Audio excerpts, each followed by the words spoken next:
He intitulado pues lo que voy a decir, no como un discurso ni nada parecido, sino simplemente para hablar de algunas vivencias que yo he tenido, que he vivido con mi familia y que Dios me ha permitido disfrutar en estos largos años por los que he transitado. Voy a comenzar con el general Gómez. La muerte del general Juan Vicente Gómez en Las Delicias el 17 de diciembre de 1935 se supo en La Grita 4 días más tarde. Fue al finalizar la quinta misa de aguinaldo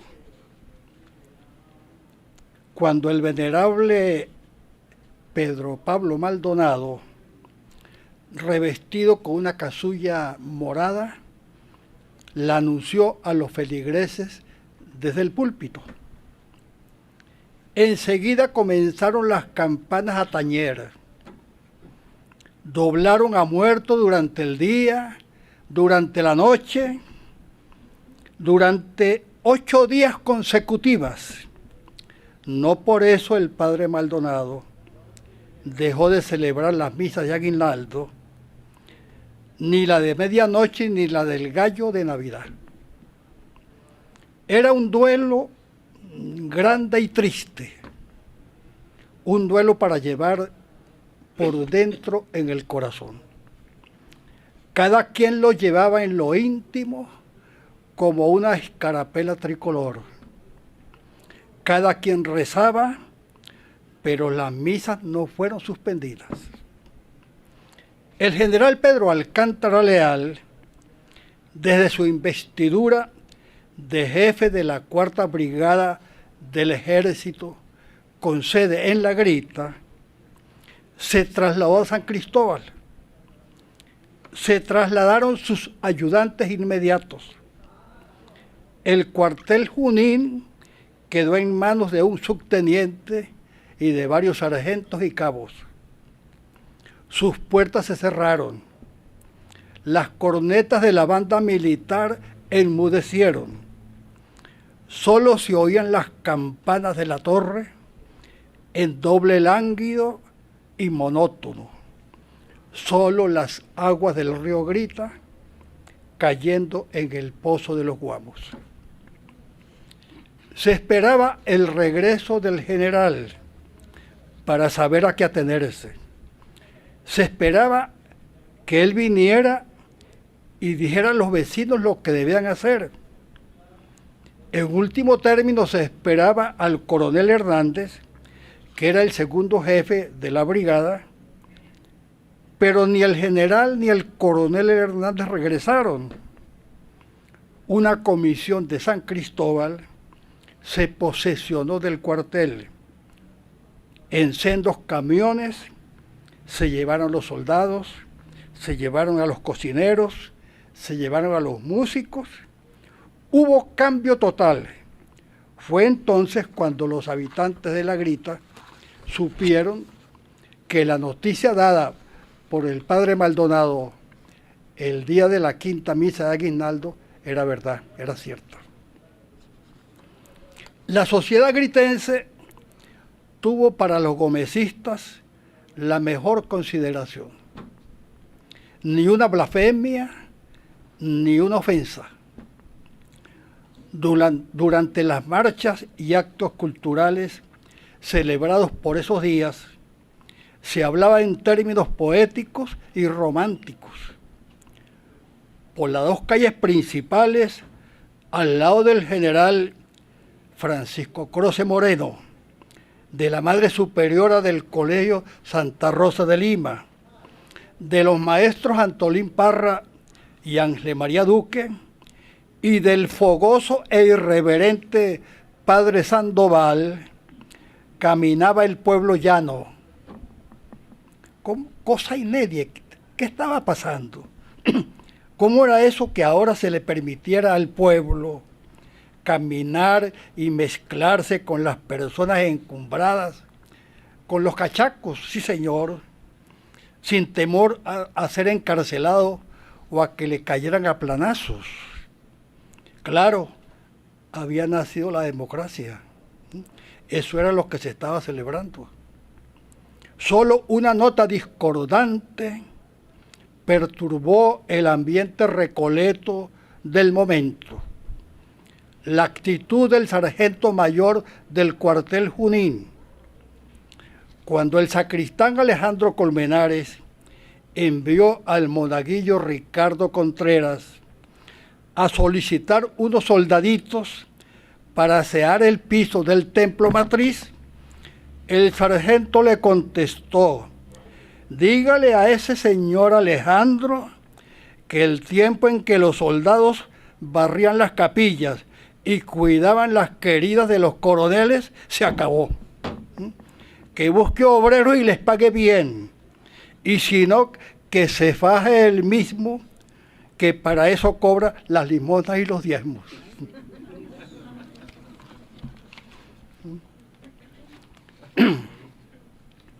Tranquila ciudad había sido la grita durante el gobierno del patriarca de la Mulera.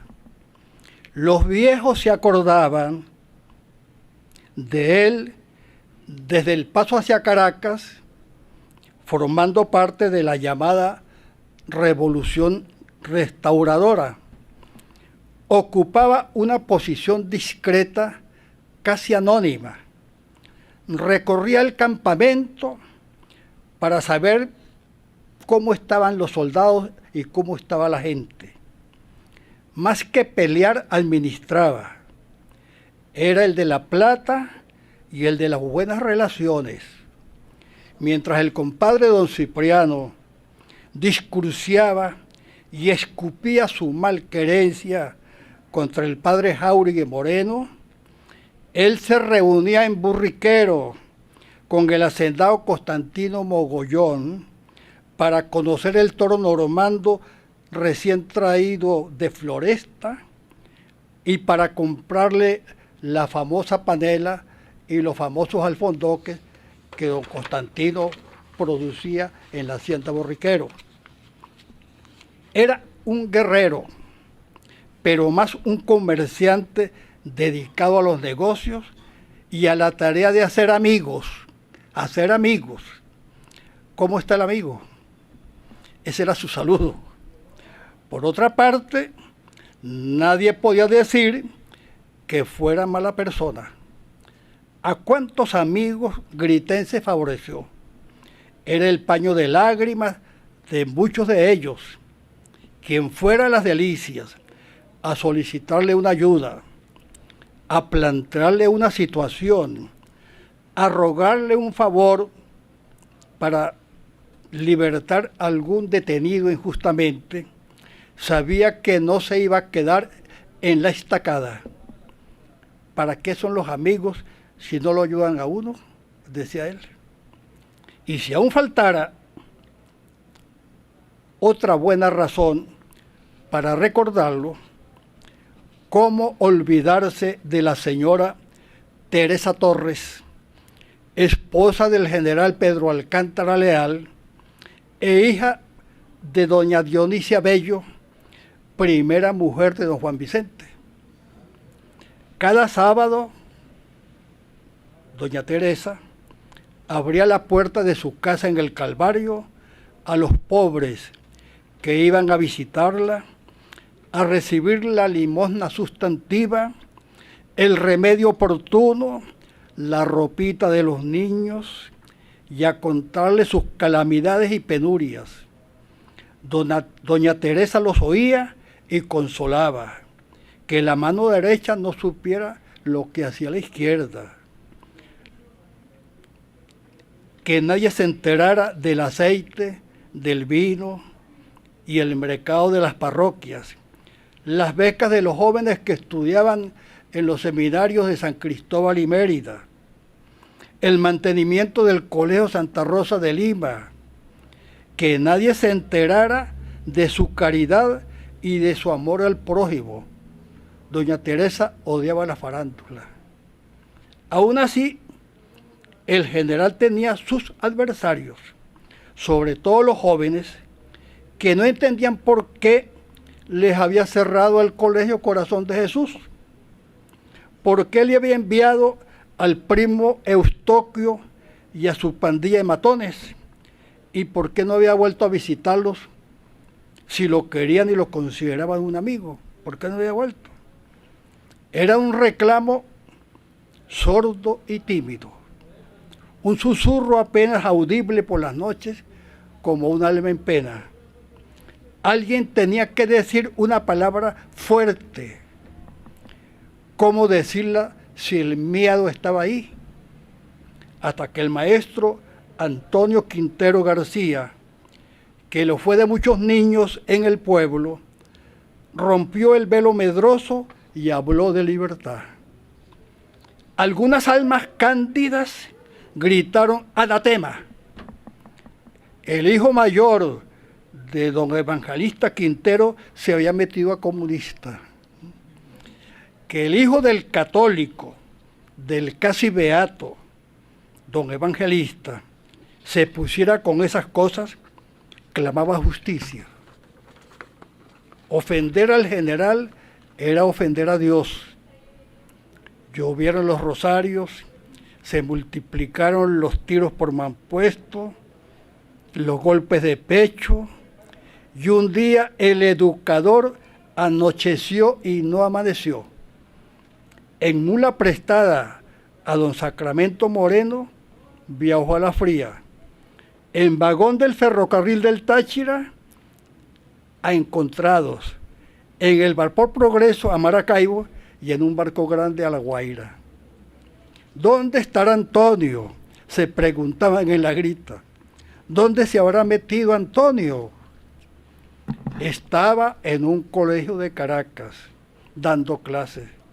Estaba en una casa vieja de la pastora, con su pariente Antonio Moreno, con su hermano Pepe, con el pichón de médico Francisco Romero Lobo, soportando el hambre y escribiendo cuentos tristes. Estaba en la universidad acompañando a la reina Beatriz I y a los muchachos de su corte celestial. Estaba con Pío Tamayo, con Francisco Angarita Arbelo, con Panchito Betancur, el griteño Arturo Croce y otros empuñando banderas y gritando libertad. Tosía. Una grave molestia carcomía sus pulmones. Tosía por las tardes mientras escribía sus historias y sus cuentos. Un médico amigo, sería el bachiller Romero, le recomendó ensayar Nuevo Clima y buscarlo en Bogotá. Antonio fue viajero de la carretera inaugurada el año 25 entre Caracas y San Cristóbal. Fue inquilino de un cuartucho en la cuesta de Filisco, que dio en llamar mansarda, como le gustaba a Dostoyevsky, su padre putativo. Algunos jóvenes del Liceo Simón Bolívar corrieron a visitarlo. Se sentían sedientos de su ciencia.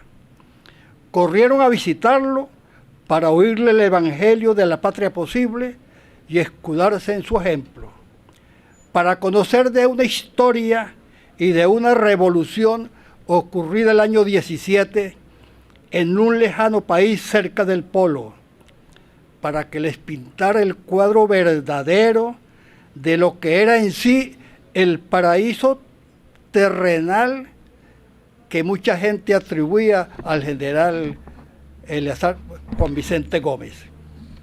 Entonces el liceo, creado el año 16 para reemplazar al antiguo colegio de varones de San Cristóbal, dejó de ser claustro cerrado. La ciencia corrió a raudales por sus aulas. El libre albedrío se regó como aroma glamoroso. El impacto fue de tal magnitud que el alocado e impenitente bachiller Carlos Rangel Lamos se asustó. ¿Qué le pasaría al bachiller que estaba tan embolatado? ¿Qué le pasaría que hasta de la lluvia se cuidaba? Publican los todavía imberbes Ramón J. y Ciro Urdaneta Bravo una revista y el bachiller la prohíbe. Son menores de edad y si al gobierno no le gusta, por no gustarle al gobierno y por el carácter del bachiller trocado en jefe civil, Ramón J. Velázquez, Ciro Urdaneta Bravo, Jorge Murillo y hasta Gonzalito Vivas Díaz, que era un santo varón, tienen que irse a buscar aire en otras latitudes. Antes ha viajado Leonardo Ruiz Pineda por comportarse irreverente, por lucir una melena de bohemio y escribir versos vanguardistas. Ese era el pecado de Leonardo. ¿Qué le pasaría al bachiller? La respuesta habrá de dársela Caracas, donde Leonardo encara los retos de un estudiante de provincia y a la vez se atreve a hablar de poesía. Sabe que hay un silencio a su alrededor. ¿Cómo vencerlo? Buscando a los poetas, a los buenos y castos del corazón.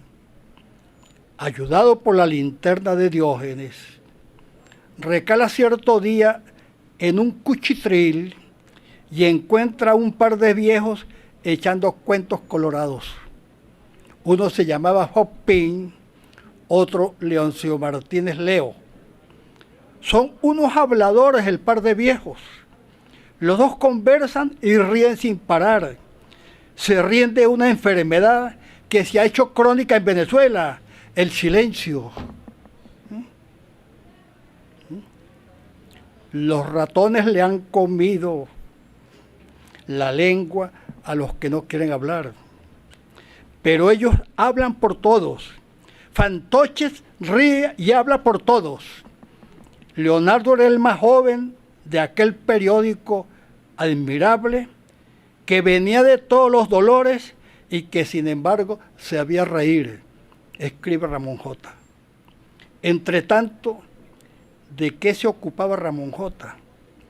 De estudiar y hacer amigos en el Liceo Andrés Bello y de compendiar y escribir buenas noticias.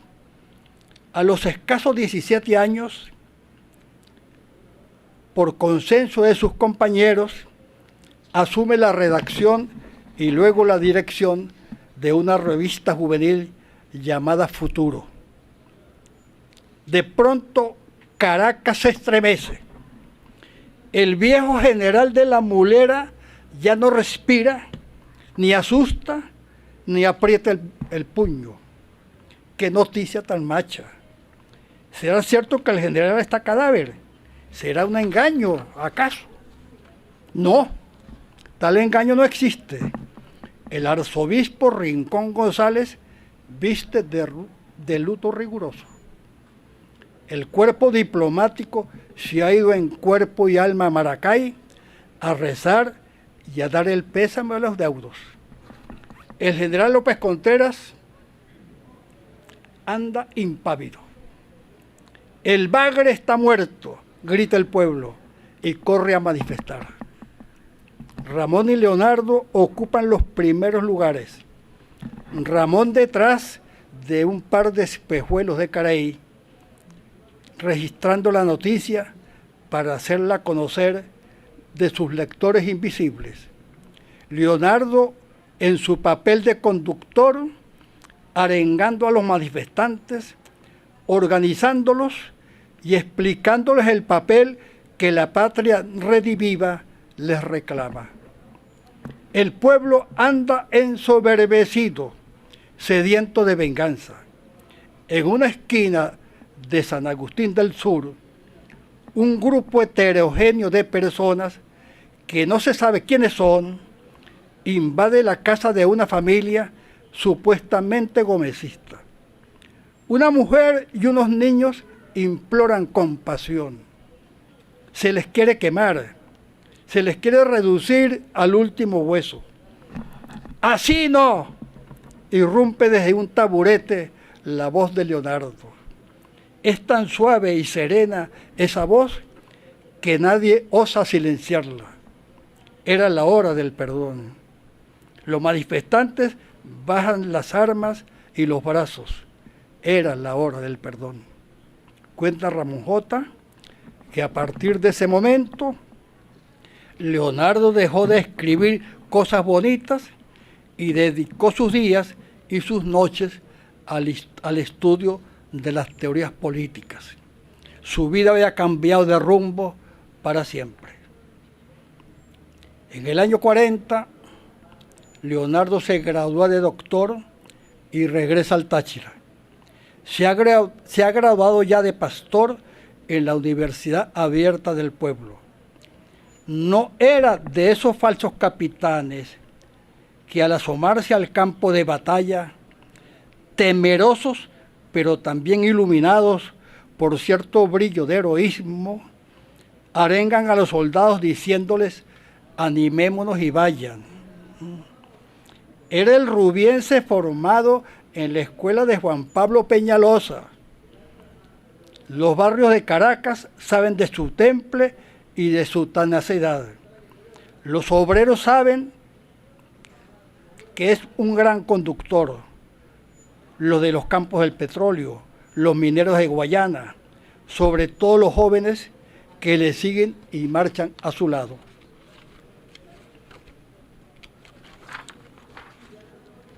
El gobierno del general López Contreras se preocupa. Con estos jóvenes no hay tregua posible. No se combate la inteligencia con caramelos de frambuesa ni con palmaditas en la espalda. Por primera vez el señor general, heredero del otro general, acepta la nueva situación y mientras recomienda comportarse con calma y cordura, afila las garras y acude a quienes puedan ayudarlo. Surgen los primeros partidos políticos, pero vigilados. Surgen los primeros sindicatos, pero vigilados. Todo se va efectuando a la medida.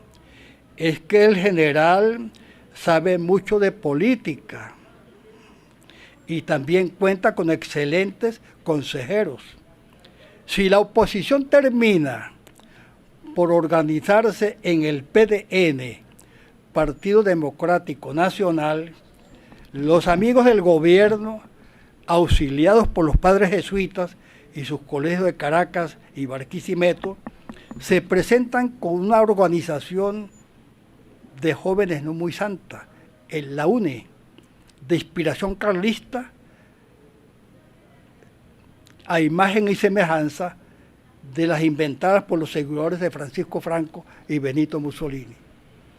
El general, por su cuenta, como quien no quiebra un plato, echa las bases de lo que será el primer partido militar del siglo XX. Militan los hermanos Velasco, los hermanos Vargas y el michelenense Marcos Pérez Jiménez. Ese es el primer partido militar de los muchos que ha habido después. En esas condiciones se produce la llegada a San Cristóbal del ya doctor Ruiz Pineda y de su compañero y amigo Ramón J. Velázquez. ¿Qué encuentran ellos en San Cristóbal?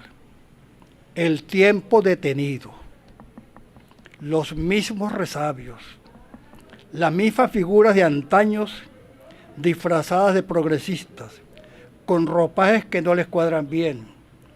En ellas se cumple aquel dicho, hecho refrán, que ni olvidan ni aprenden, y el propio Velázquez ha de comprobarlo el día que le juegan camonina y sobándose las manos lo expulsan del salón de lectura. Camaleones, no eran más que camaleones. Es cuando Ramón decide regresar a Caracas a graduarse en la universidad y a reencontrarse con su obra de gran periodista y de gran historiador. Yo conocí a Leonardo en mi casa griteña cuando fue a crear con mi hermano mayor Genaro Méndez y con un grupo de estudiantes y obreros la filial del recién fundado partido Acción Democrática. Lo conocí en la imprenta de La Familia, donde se editaba el periódico La Verdad, y Arturo Croce, Regulo Burelli Rivas, Vicente Arellano, Humberto Galeazzi y el propio Ramón J. solían congregarse para hablar de poesía y tirarle uno que otro perdigón al gobierno. Fueron los días en que el insigne novelista don Rómulo Gallegos, en un forcito de estar talado, visitó la ciudad y los socios del Club Mariscal de Ayacucho le negaron la entrada. Y el general Isa Díaz Medina Angarita, candidato del gobierno, sí entró al club, pero los estudiantes lo pitaron desde afuera y él no entendió por qué lo pitaban. Yo cursaba mis primeros grados de primaria, auxiliado por el maestro Ángel María Duque y las bellas señoritas Ana Ilma Sánchez Pulido, Elvita Duque Romero y Amelia Moreno. Se había repicar y cobrar los responsos de los lunes y la limosna de los domingos en mi papel de monaguillo de confianza del anciano sacerdote Maximiliano Escalante. Le había tomado gusto a ciertos libros prohibidos que Genaro mantenía en su cuarto de dormir. Y por las noches descuartizaba con la vista el periódico que nos traía por encargo el cartero Esteban Márquez, Fronteras, que circulaba como el pan caliente y tenía de director al doctor Ruiz Pineda. Me gustaba porque era fácil de leer y porque ponía los acentos sobre las ías.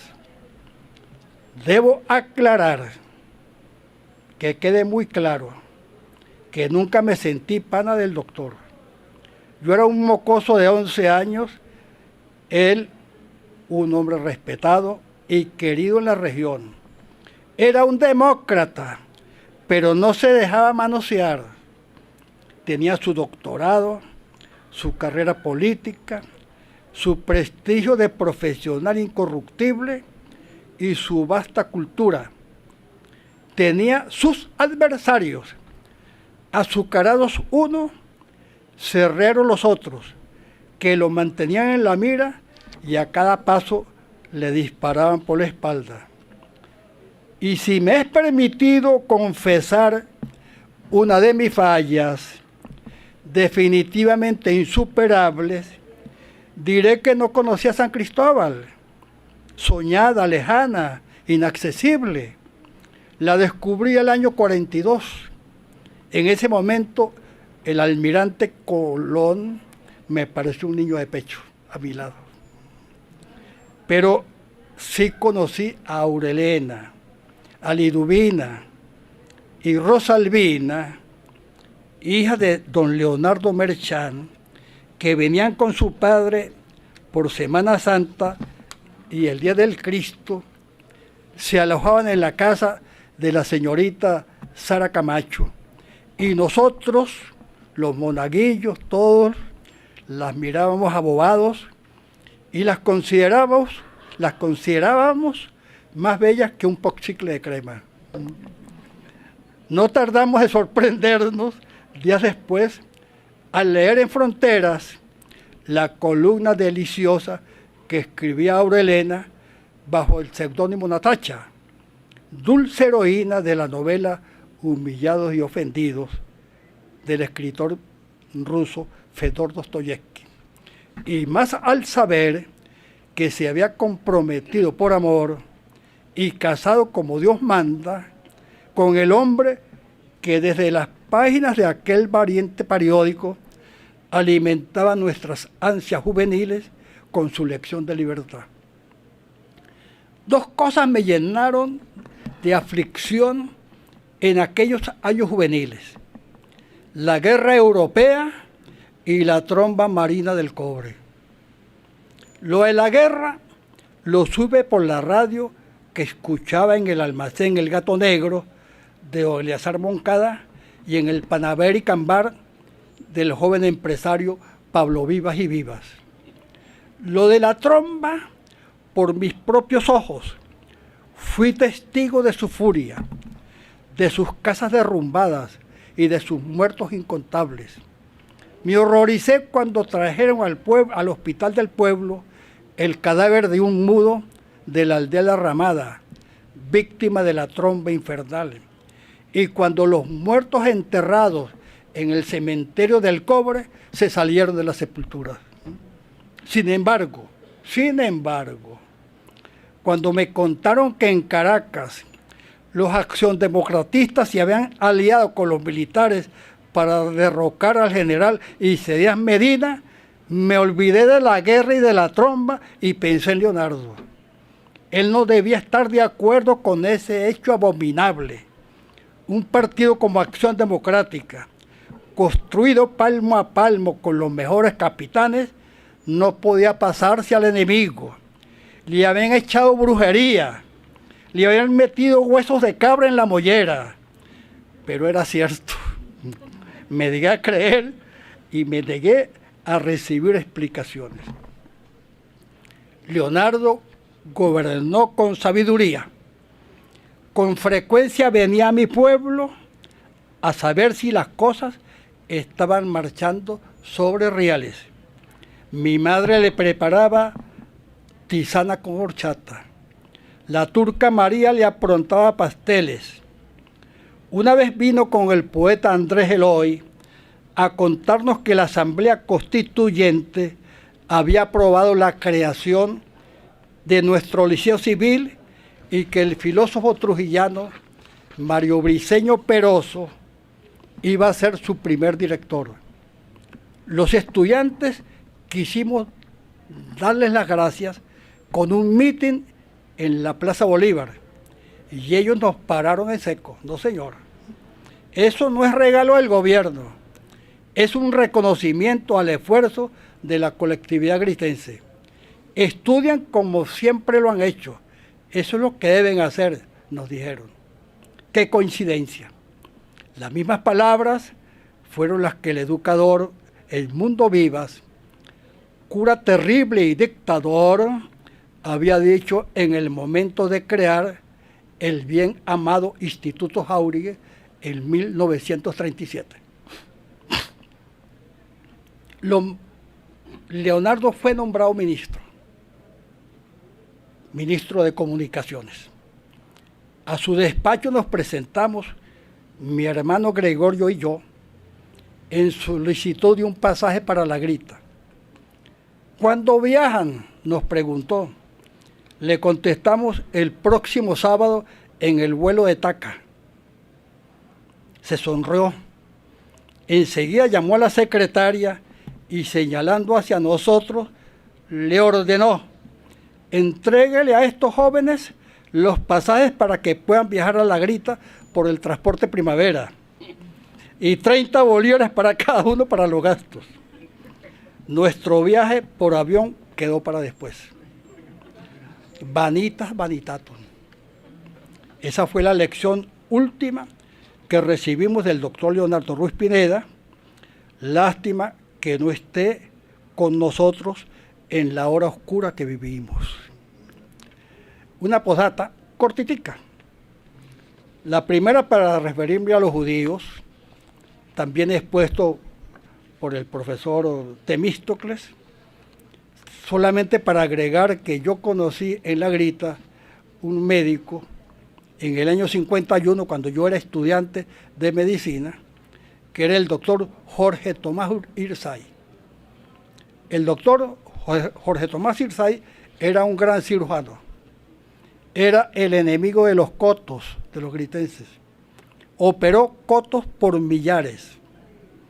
El otro judío era Aarón Toledano, un muchacho entonces que era residente del hospital de La Grita y hacía las primeras armas de cirugía, para luego convertirse en el maestro de la cirugía tachirense. Por lo que respecta a la arquitectura, muy bien expuesta, yo quiero rendirle un homenaje a un dictador, a don Eustoquio Gómez, que enseñó aquí a los villorros a vivir en casas buenas, construyó el mejor acueducto y nos construyó el hermoso Hospital Vargas de San Cristóbal, lamentablemente destruido a pocos años después por ignorancia, por más nada lo destruyeron.